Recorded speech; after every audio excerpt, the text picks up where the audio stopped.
Slight technical difficulties on the launch here, getting us live to LinkedIn, but we are now live, I am shown, to LinkedIn Live. So hello, I can see you. We can see you. Welcome to today's inService podcast segment, produced by the Service Council. My name is John Carroll. I'm the CEO and founder of the Service Council, and I am incredibly pleased to be joined by two colleagues. I've got Alan Schaefer, who's the CEO and founder of Banding People Together. And I also have Gerardo Pelayo, my colleague from the Service Council, who this quarter joined us in the role of Vice President of Research and Advisory. And I got to tell you, I am so excited for two reasons. One, Alan is one of the coolest guys I've ever met. Two, Gerardo is taking on the responsibility of delivering today's Q&A. So I think our audience will be very excited to learn that as well. Alan, warm welcome to you. Gerardo, thank you for joining as well. Awesome. I am very happy to be here. I woke up today and said, this is a get to, not a have to. So thank you for that, gentlemen. Outstanding. Outstanding. So today's discussion is built around this topic that we think is really important, that we continue to hear members and partners alike talk about the challenges and sufferings of change management. And they don't have to be sufferings.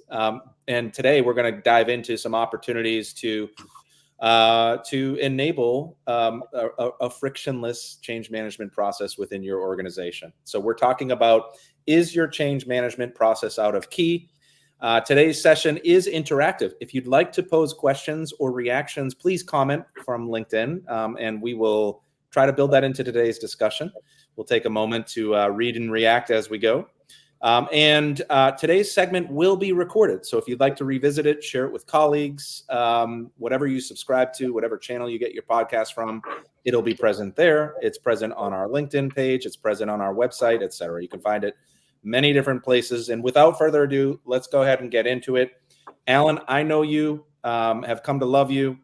Let's get the community to come to love you as well. A lot of the community met you at last year's symposium. Talk a little bit about yourself, an introduction, and what is it that Banding People Together is doing in the world? Well, thank you. Yeah, and I'm so grateful to be part of this community. You have no idea. I feel like I've stumbled into this like goodness, and for someone that loves to learn, this has just been amazing for me. I'm the CEO and founder of Banding People Together. We're a performance improvement consultancy, essentially, and we help people get in the groove. Individually, organizationally, and in the groove, that's optimization.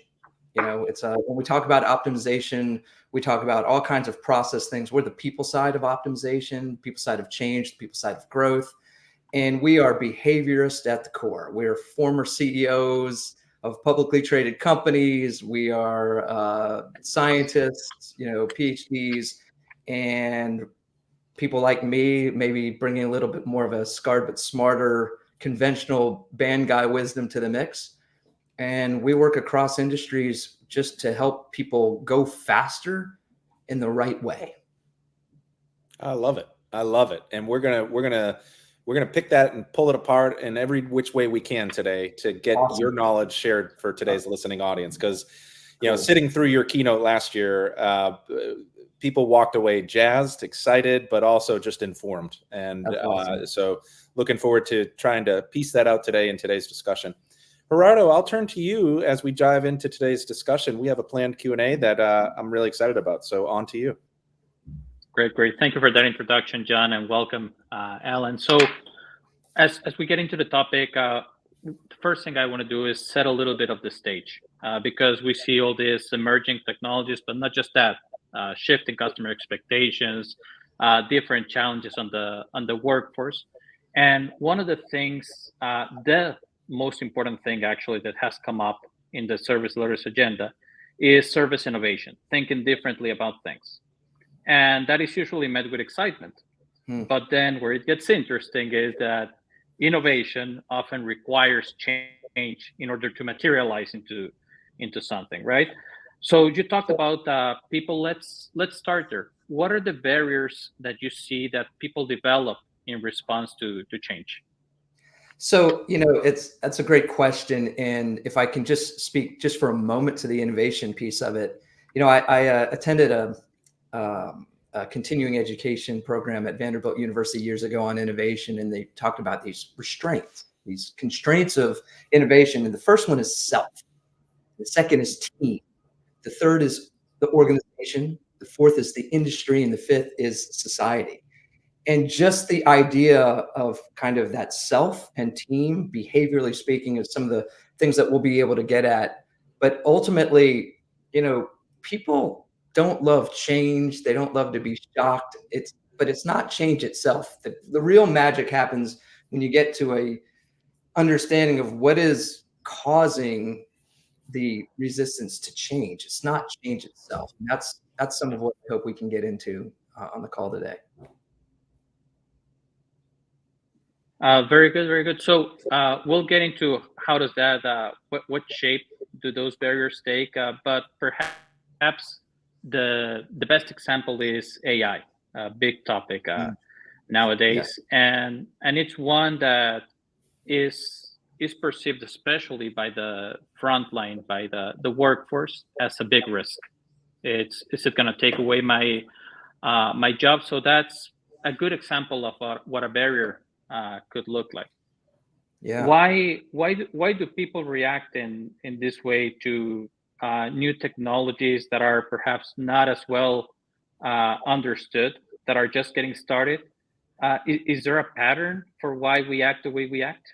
There's absolutely a pattern. And for those of you listening, and who've been through big change initiatives or transformations, it's probably not new thinking for you to go, oh yeah, in the absence of information, people will make up their own, and it's generally not favorable. But there really is a reason for that all kinds of research supports. And the lack of clarity, our brain fires from the same place as mistrust. So let me share that again. In the lack of clarity, our brain fires from the same place as mistrust. So I'm someone in the field, and all I know is I'm hearing whispers that some change is coming. We're going to change our system, how we do this. The dispatch is going to be different. The tablet I use when I walk into a customer's house, whatever that is.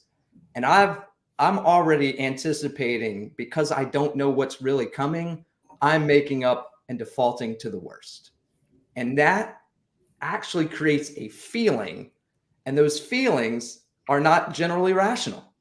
And so when you're dealing with irrational feelings, you are now in a hotbed, a petri dish for conflict and misalignment.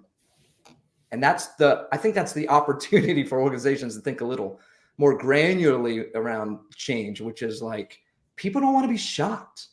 And here's the other piece: bias and subjectivity. Like, how do you convince someone in the field that this is going to be a seamless integration when the last 3 they've gone through was mind-numbing, ever-loving pain for them? Yeah. Showing up at their dinner table conversation every night going, I don't think I want this job anymore. Mm-hmm. So I think there's a real opportunity. And I think one of the challenges is, I don't know who owns that in an organization. I think that's a real challenge. Who owns that? Is it HR? I don't think so.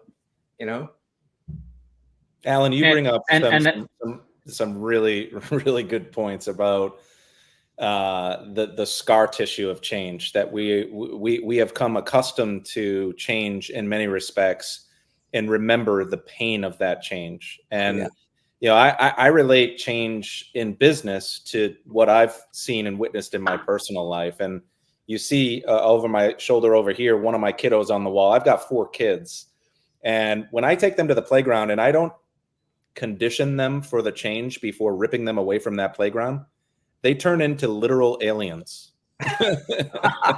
Yeah, literal aliens. And I think you're right. That there's a memory there. There's a scar tissue there that is achieved over time in terms of pattern, where change is met with the negative side of it because of a previous experience. And I think you hit the nail on the head there. I think there's certainly a little bit of scar tissue to dig through, for sure. And that's a feeling. And I just want to say, look, it's tough for the band guy to show up and say the word feeling, not be dismissed as, oh, this touchy feely, whatever. But here's what the research says also, and from our, one of my partners who does this in the public sector: facts don't matter if you don't manage the feelings. And maybe the real safe, scalable bet is managing feelings, but one size doesn't fit all. And again, who owns it? That's, I think, a big thing for the community to think about. Absolutely. Yeah, and that's a That's a great quote. Facts don't matter if you don't manage the feelings. So you also mentioned the part about ownership and who owns this.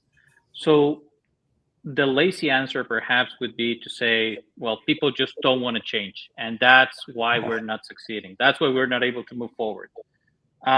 Instead, a more introspective answer, in your experience, have you identified any recurrent examples of how do people show that they're not willing to, that they're not in the right state of mind to change, that that their feelings are not in the right place? Well, I mean, it shows up in rogue behaviors. It shows up in a lack of engagements. It shows up in, hey, I'm going to go against the grain and just do things how I've always done them until I get caught.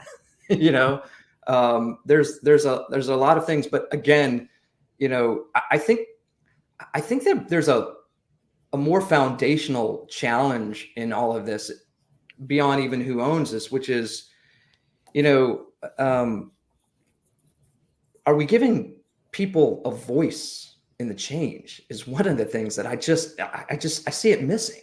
You know, here's this top down thing. And I mean, if you look at like engagement scores and things like that, one of the markers in engagement scores you see is like, does senior leadership care about us, or does senior leadership have an idea of what we're experiencing and whatnot? And so often those are very, very low scores. There's this like perception of the ivory tower.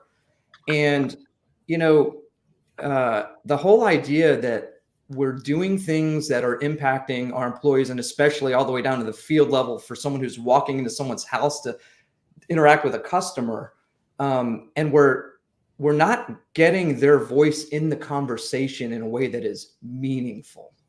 Okay, meaningful being the key word. Again, now where does that fall? Does that fall in your comms? Does it call in HR? No. I mean, that's another thing. Like, who owns that? Yeah. Who really owns that? And I just don't see it being owned.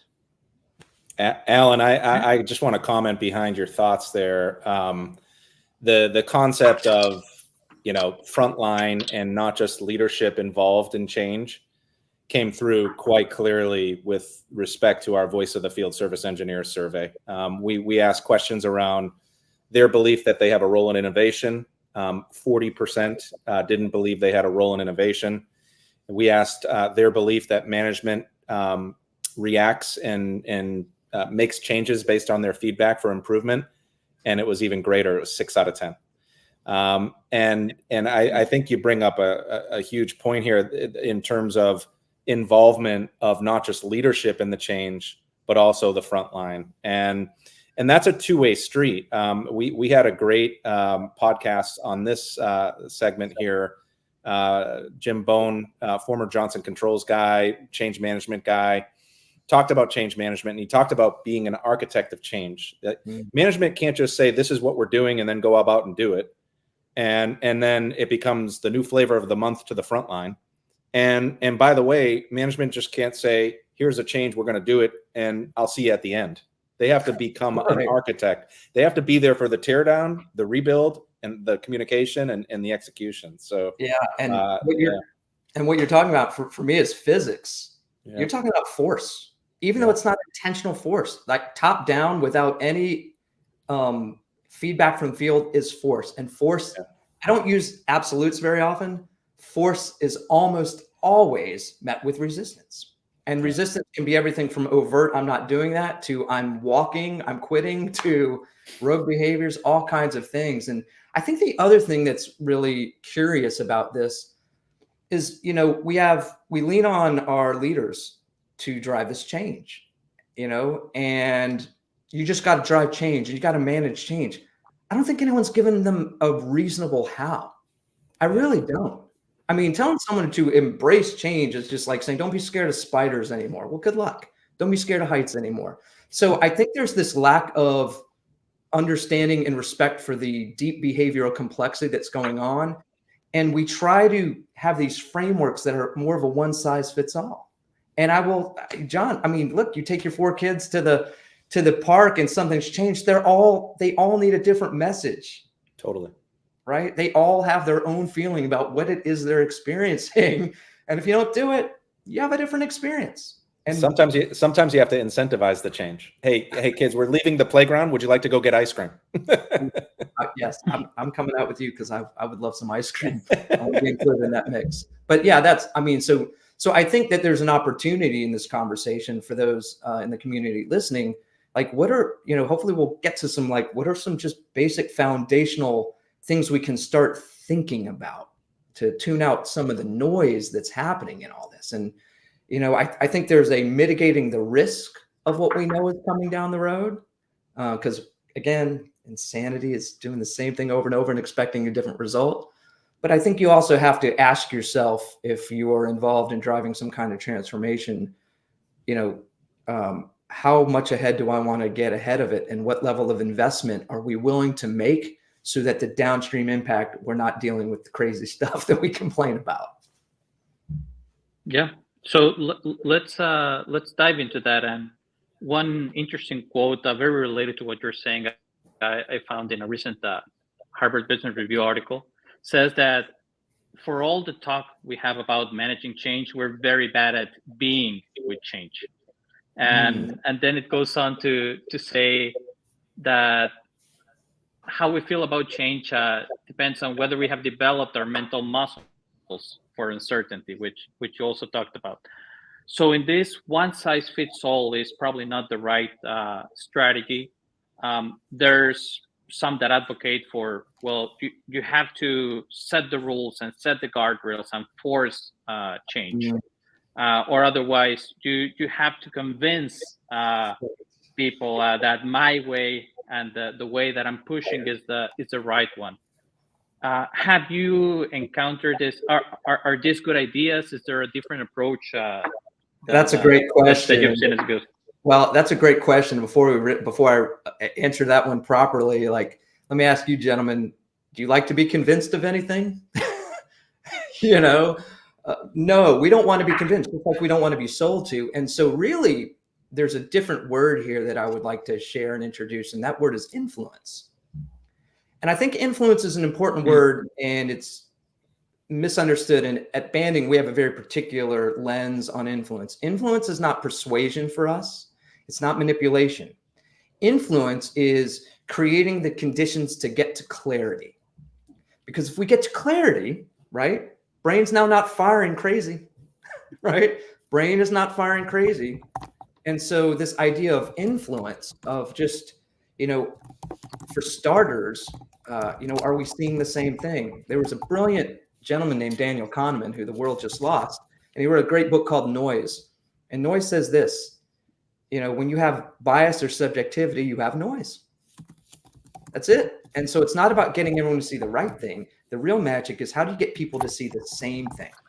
And the reason that is so difficult is because of our wirings are so different. And here at Banding, we look at personality on a really deep trait level. Like, I can tell you, there are people listening to this right now that if I said to you, how many of you, raise your hand, if you have someone that every time you have a meeting with, they go, yeah, I got it. And they go off and they basically go write a different song, make a different record. They come back, they show you what they did, and you're surprised. Well, they are wired to reinterpret.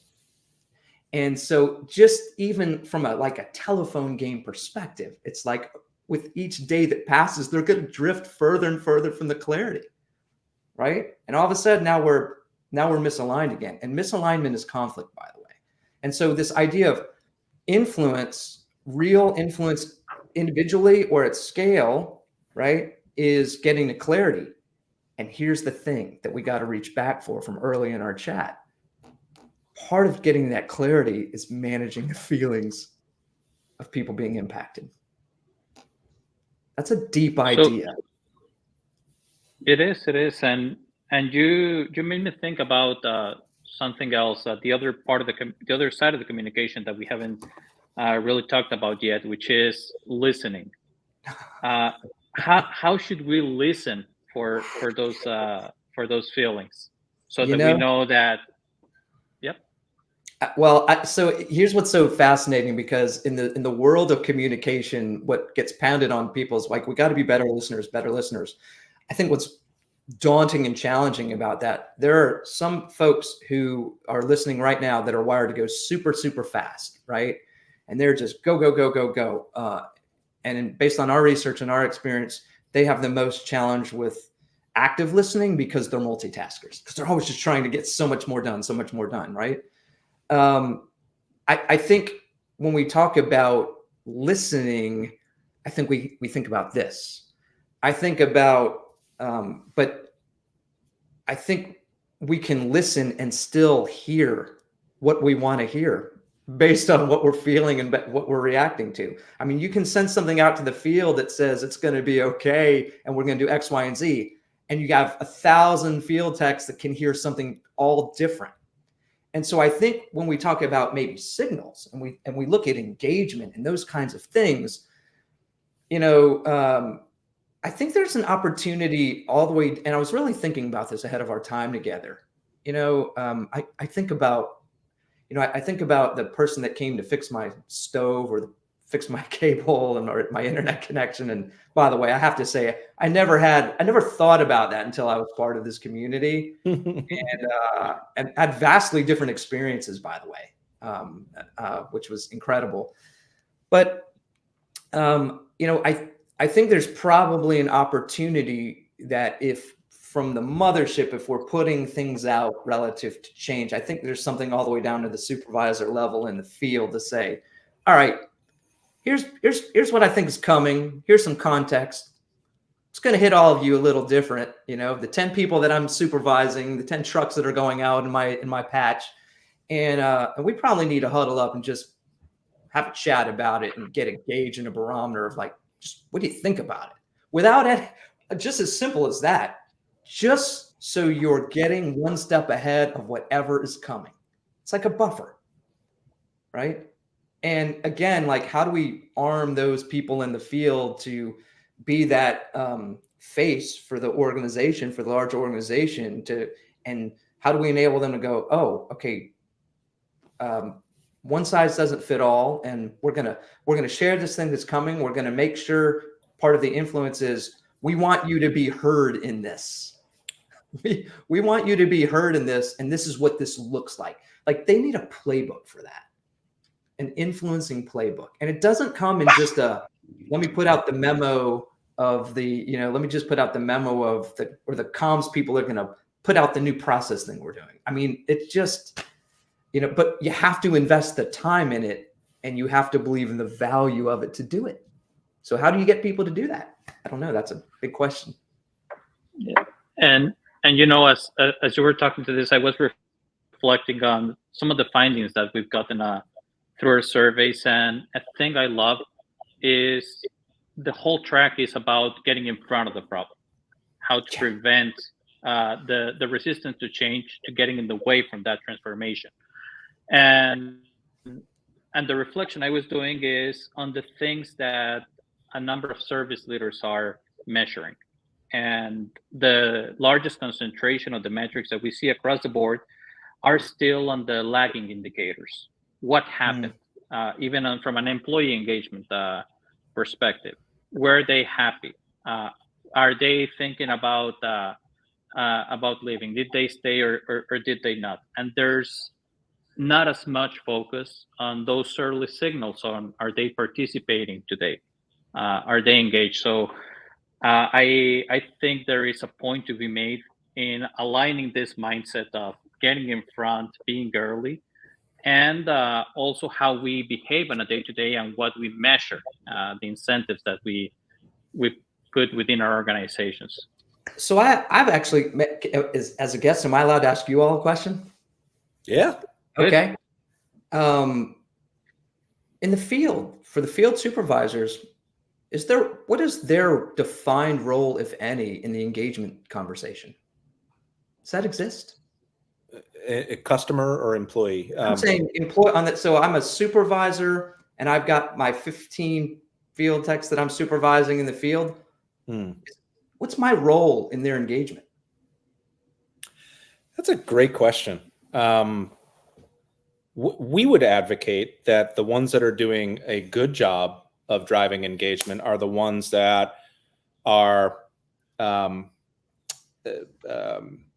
proactively outreaching to this community, speaking with them often, not just for the purpose of, the day-to-day and empathizing with what they encounter, but also from the point of view of getting to know them, right? Those one-off calls out of the blue just to get to know you, put a relationship to the discussion.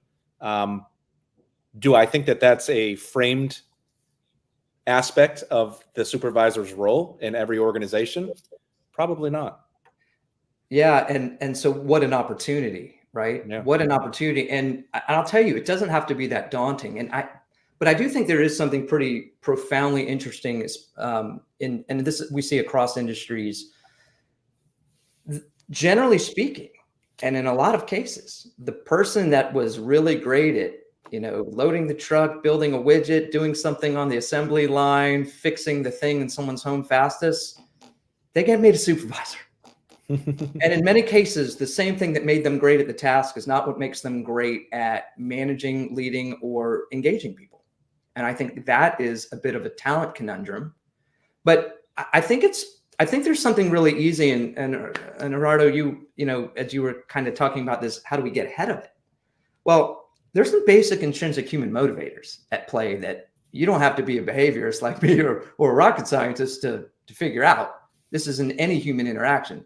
And at the core of getting ahead of engagement is, do people have a voice? Do they feel like they have a voice? Yeah.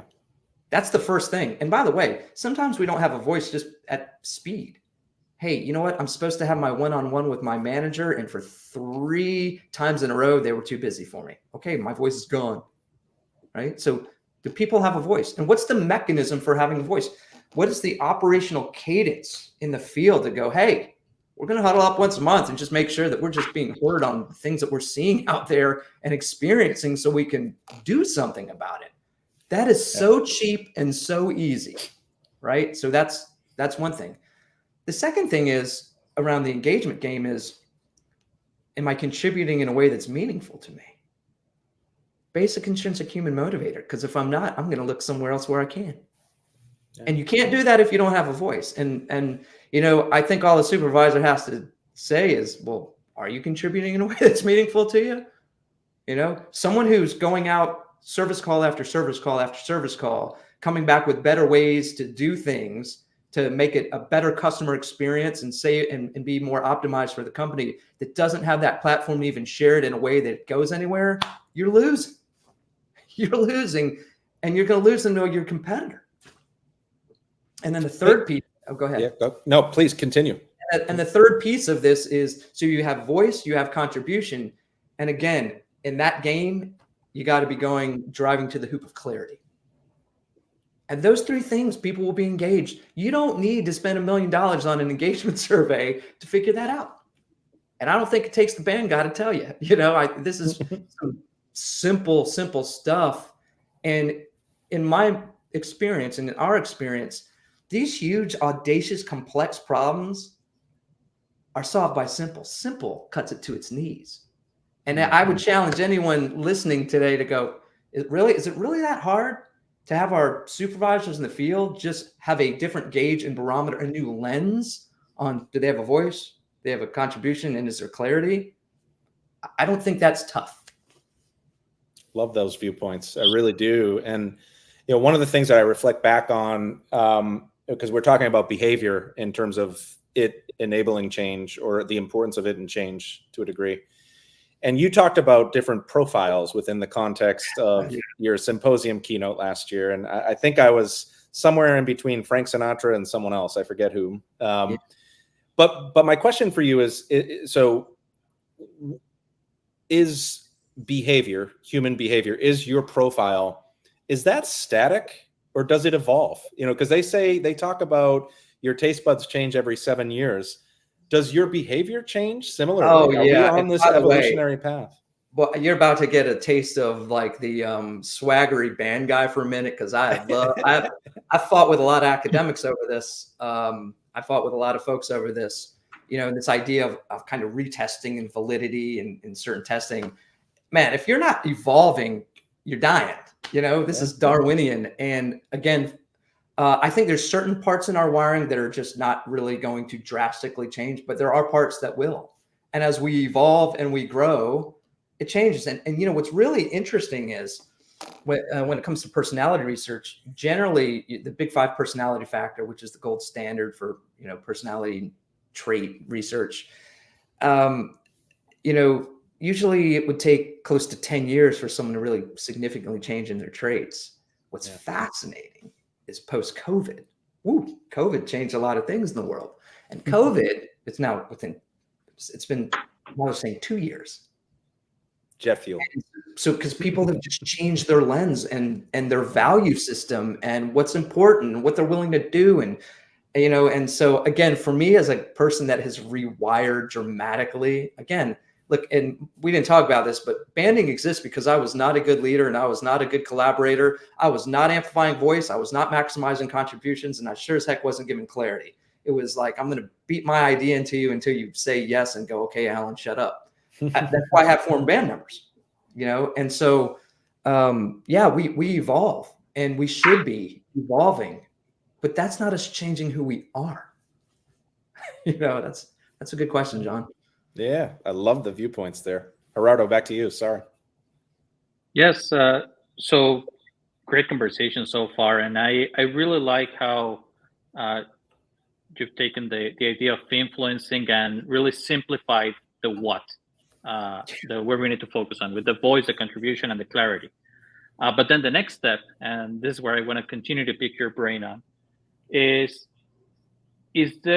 are there good guidelines, best practices that you can share with us that allow us to get to act before that point of no return, where it's already hard to capture the voice, it's already hard to make them feel that they have a contribution, that we've communicated the what's in it for me? Yeah, that's a great question, and I will tell you this. When you go in to do a record, you do what's called pre-production. Right? You're not going and spending a lot of money on expensive studio time. You got these ideas, you're socializing. You might even leave the studio, go play a couple shows somewhere, just see how these new songs and new arrangements are feeling, right? and here's the thing, the market wins. The market will tell you, right? And your market, if you're listening, is your people in the field. And what I would say is this: the moment that you decide that you're going to go do some big, huge overhaul, something or whatever, get people into the conversation early. Just get people in the conversation early. That's it. And I mean, if the ship has sailed, the train has left the station, and now it's just this dropped on us, you're going to be managing feelings like we talked about. There's going to be the lack of clarity. But when you do that up front, there's something really interesting. And what we don't hear a lot about is maybe a broader influencing strategy. And that's core to the influencing strategy, is like, just give them a seat at the table. Give them a seat at the table. Give them a voice. Because no matter what direction you go down, you can point and you can share, this is who we had in the mix. Yeah. We didn't have all of you, but you were represented here because we understand that you are impacted by our decisions. I mean, good grief. It baffles my mind that we don't think to do that. But again, we're driven by speed, driven by shareholder earnings, and cost cutting and all these kinds of things. And we want to go fast, fast, fast. And, I learned something. One of my really great friends, a guy named Kenny Thomas, I played in bands with, I tour managed him, and Sean on our team at banding was his drummer. That's how I got to know Sean on our team. And he was, if you know the movie Black Hawk Down, he was one of the guys that was really in the fight in Mogadishu. And so I did a leadership development excursion out in Wyoming with a whole bunch of special ops, folks who can, kill you with a spoon. And one of the guys said to me, he goes, on the battlefield, slow is smooth and smooth is fast. On the battlefield, slow is smooth and smooth is fast. And for all of you type A's wired to go super fast, in the optimization game, smooth wins every time. Or you wind up fixing it in the mix and managing a bunch of stuff you don't want to manage. Again, that's the level of investment. What are you willing to make up front? The other thing is this. Let's say you bring some people in the field to the mix and they contribute. What an opportunity when we talk in the engagement game about recognition. hey, this is much different than, hey, you're going to get the parking space because you did whatever and people love you. No, like, here's someone, one of your colleagues that contributed to the conversation. They didn't have to even have the idea. They were in the mix to help us get to a place to make it feel great for you all in the field. Rocket. That's a different influence. And that's not force. And that's not convincing. And what it does is it mitigates the risk of the future person going, what in the world were those execs in the ivory tower thinking? They don't know what we're going through out here. You eliminate all that. But guess what? It starts down at the supervisor level and in the field going, hey, just so you know, they're starting to think about some things and they've asked me to have a conversation with you and get some ideas and feedback and thought. I mean, that is so cheap and easy. It just, again, it maddens my brain that we're not doing that enough.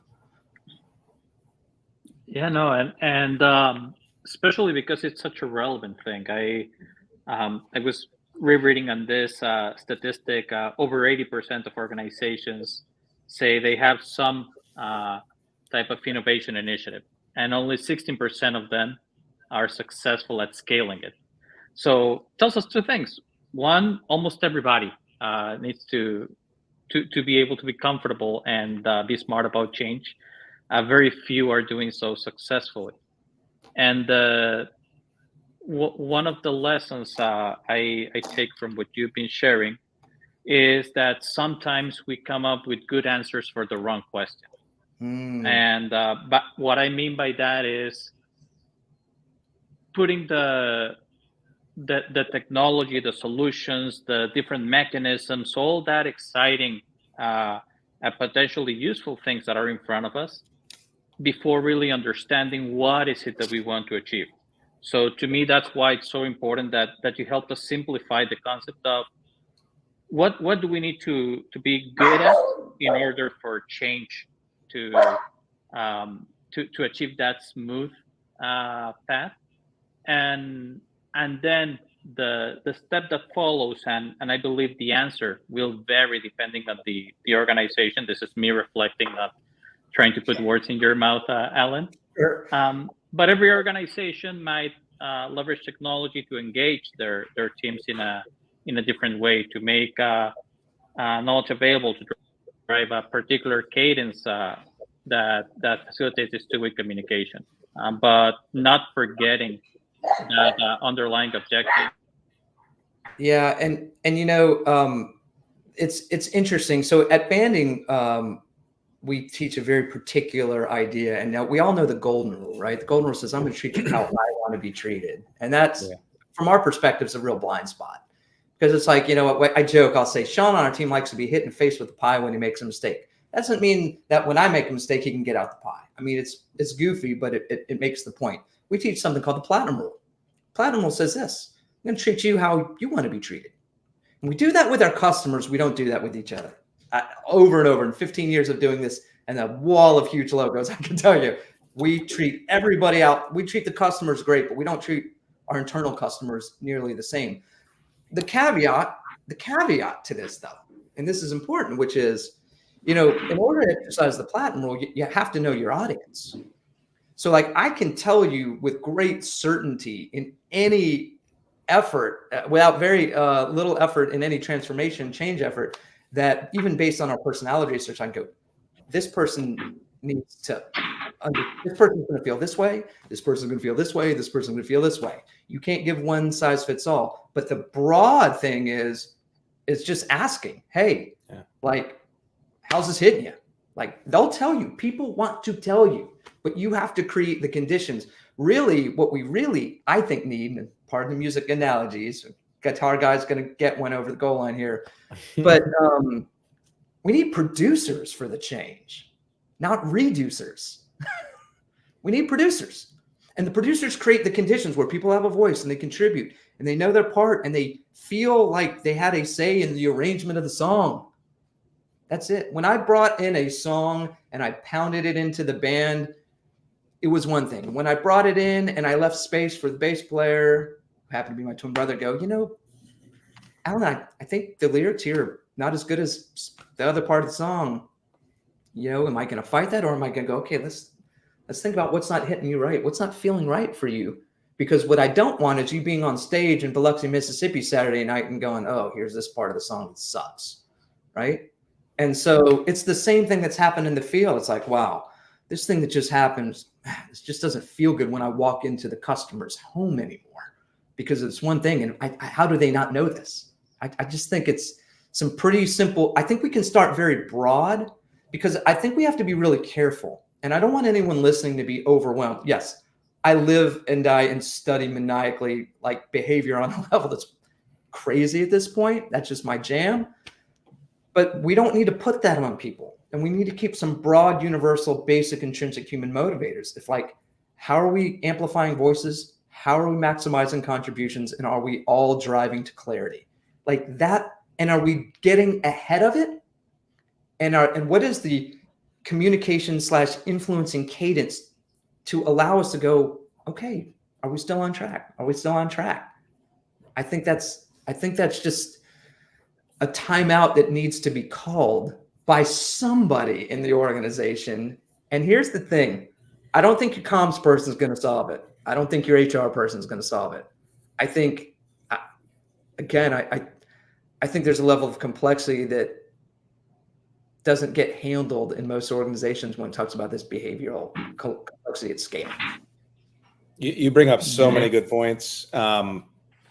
The parallels between customer and employee experience are so prominent as we look at it. And, if you look at the parallels, here are a couple examples. One, the way that we measure customer satisfaction has evolved to this effort orientation, from CSAT to Net Promoter, would you recommend me, to how difficult or easy was it for you to achieve whatever experience you achieved. And the same is happening in the employee side, right? We're seeing that same employee transformation where it's all about effort to do whatever it is they're doing in their job.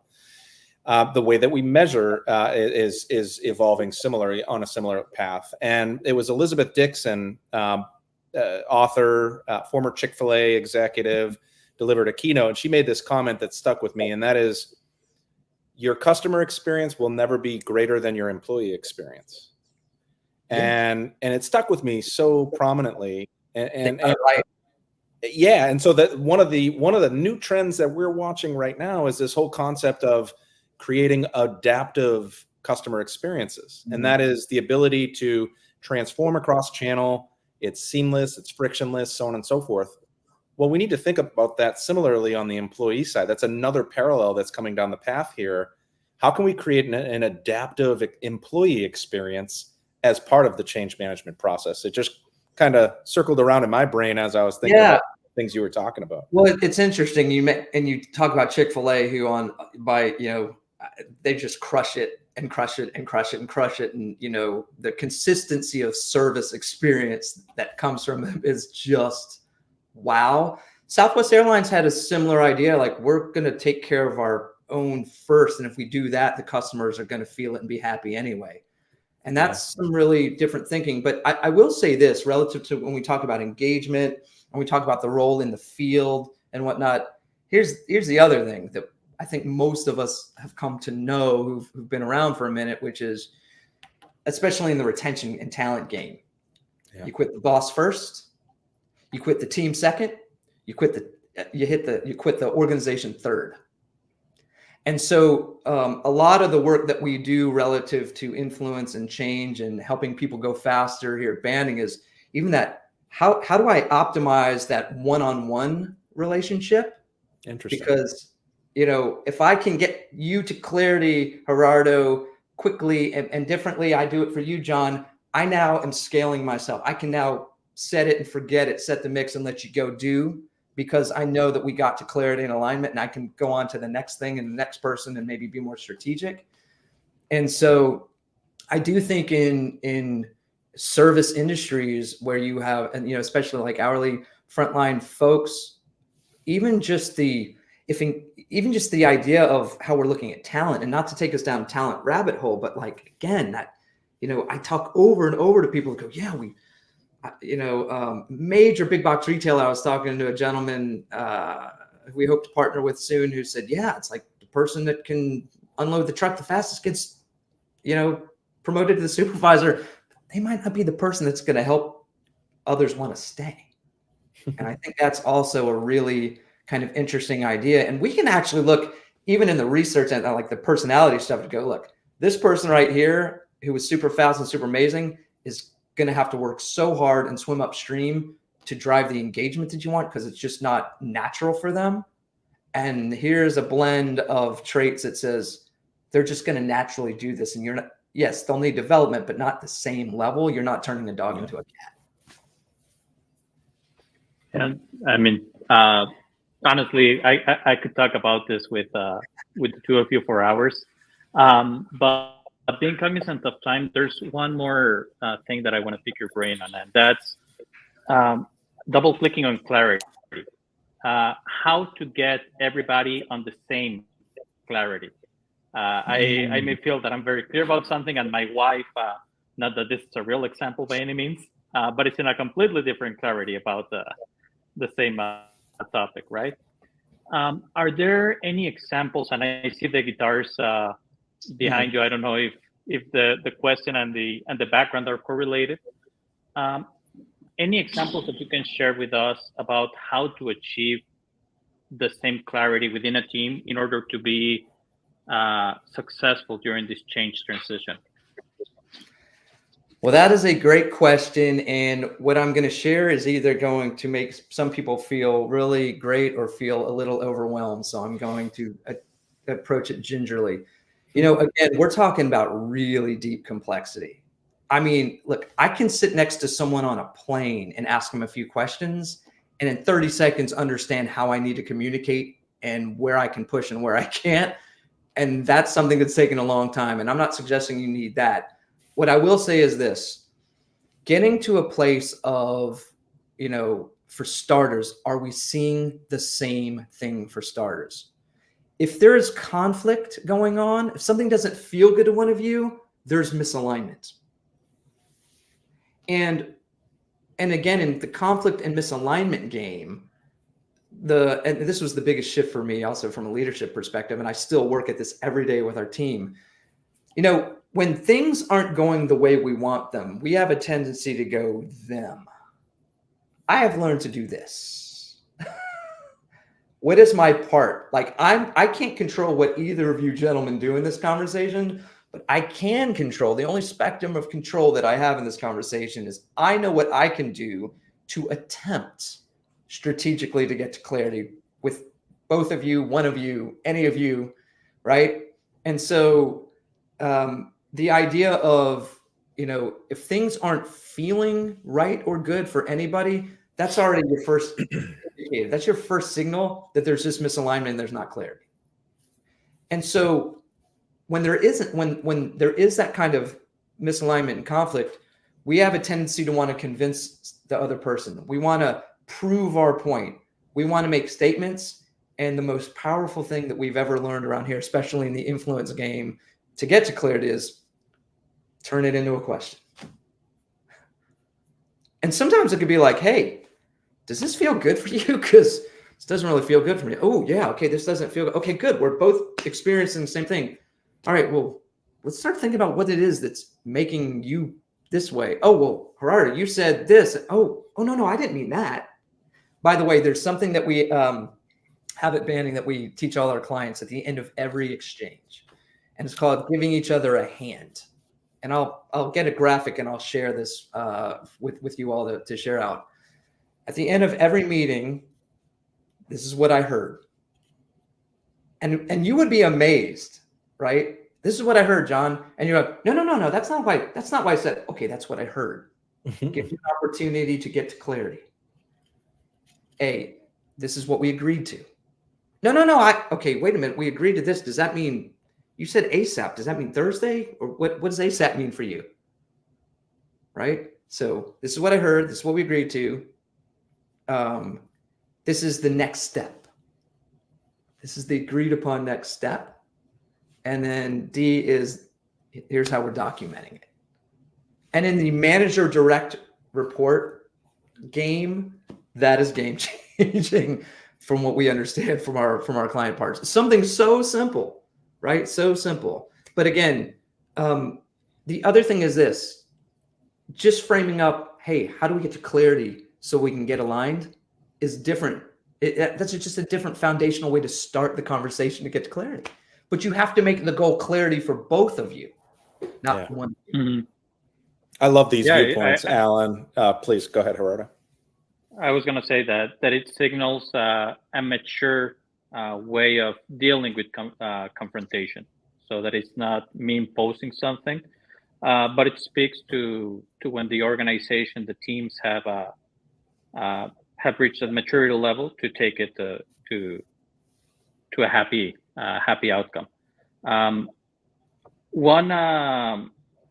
John, unless you have other questions, I'd like to learn a little bit more about Alan from the personal side before we wrap up. Sure. Before we go personal, yes. because that is going to be cool for our audience. I just want to stay on the thread that we were just on for one more moment, a double click, and that is on this purpose for change, finding clarity. You're talking about. We've heard a lot from service leaders on previous discussions around understanding the language of what that change is, who that change is impacting, and then personalizing the change to that party. So do you believe in the importance of that aspect of that? I mean, maybe you could talk a little bit about that part of it. Yeah. Well, when I hear that, I hear like, okay, we're making this record now, and here's why. Yeah. Yeah. And by the way, and here's the role that you play in contributing to the sound.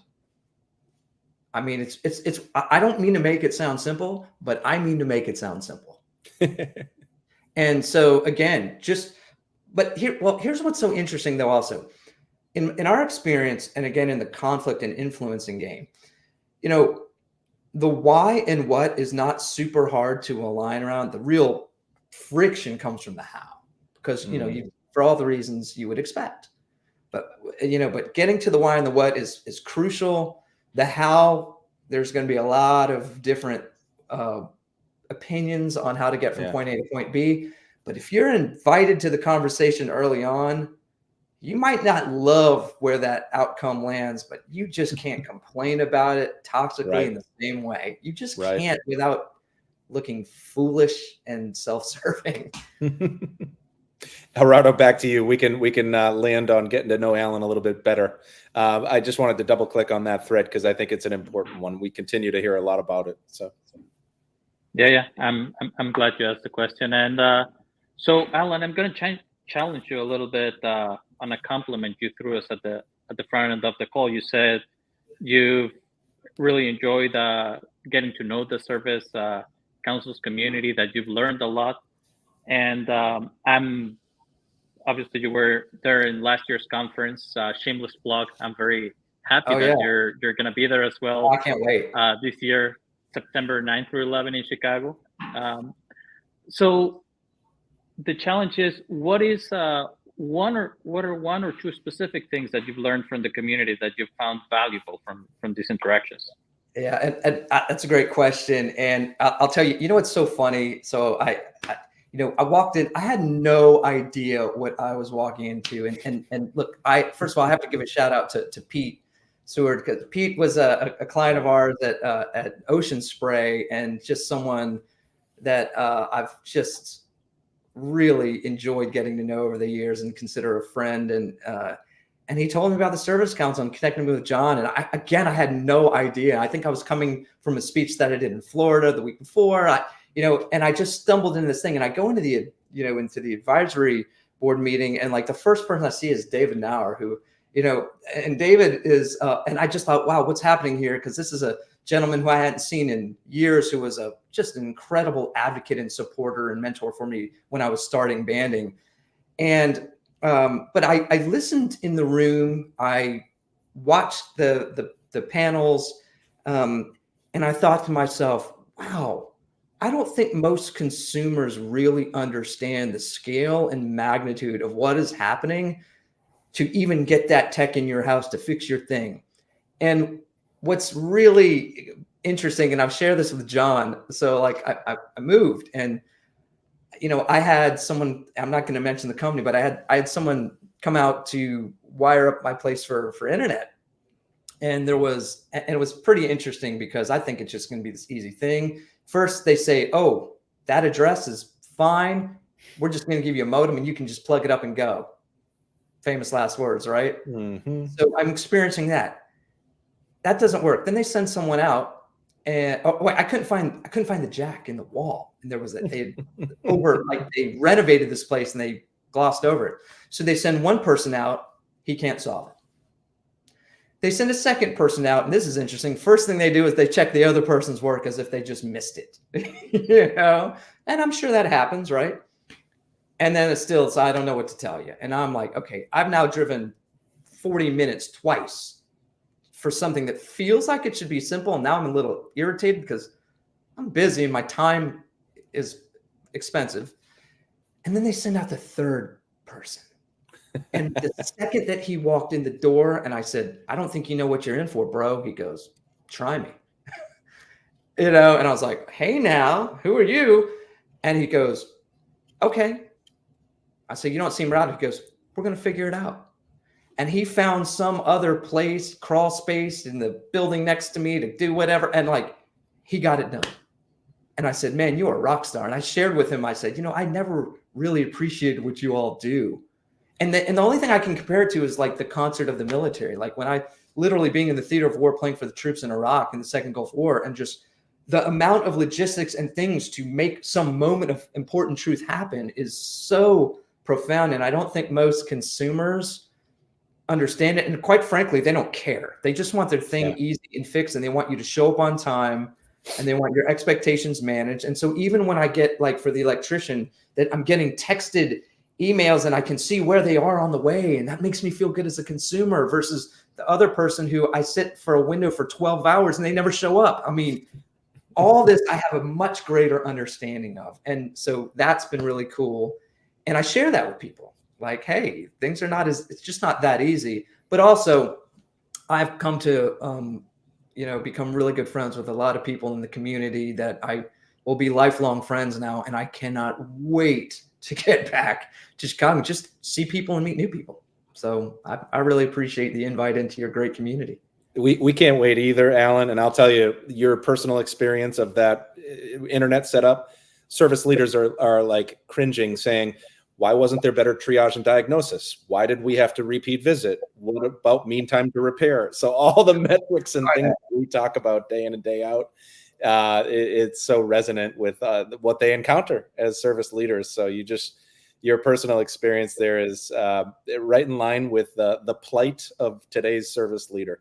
And second to that, technicians, frontline agents, field service engineers, they do wear capes. They are so cool. They are awesome. I mean, just think about it. You're never walking in because everything's great. Yeah. Yep. You're never walking in because everything's great. You're walking in to solve a problem, and usually someone's not happy about the problem. Absolutely. Yeah. Gerardo, any closing thoughts? Just to wrap us up, Alan, can you share outside of all the nuggets that you've given? Very thoughtful again.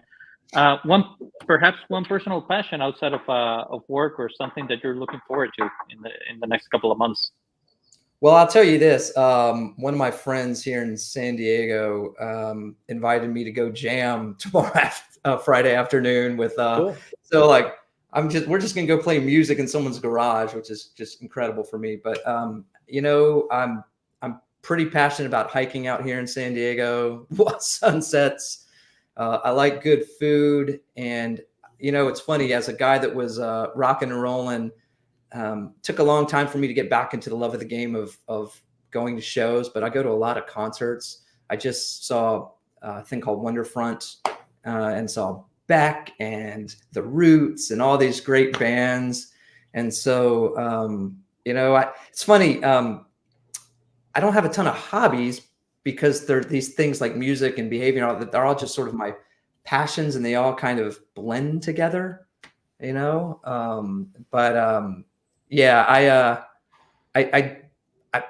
I'm starting to get into swimming also, Cool. like challenging myself on the swimming side and trying to keep it off instead of having to take it off at this age. And one last thing also, for those, for those listening, feel free to reach out to me on LinkedIn and say hello. And if you need further clarity, I spend a lot of time, I answer my own, emails. And if you need any clarity on anything, I'm happy to share it. That's great. I'll say this much, pun intended, but you've influenced the way I think about the topics that we discussed today. Oh, I'm sure you've done it with a lot of our listeners. So let's land there. John, wanna close us down? Yeah, happily. So thank you to our listening and participating audience. He is Alan Schaefer. He's the CEO and founder of Banding People Together. He will be keynoting, emceeing. He's going to be peppered across the symposium. Yeah, absolutely. So September 9th through the 11th.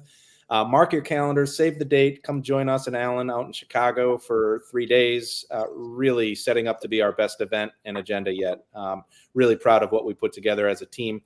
And this resource will be available to you on whatever podcast channel you subscribe to or at our website or our LinkedIn page. Thank you for joining today. Alan, this has been wonderful. Thank you for enriching our community. Really appreciate it. Thanks so much for having me. Appreciate you guys.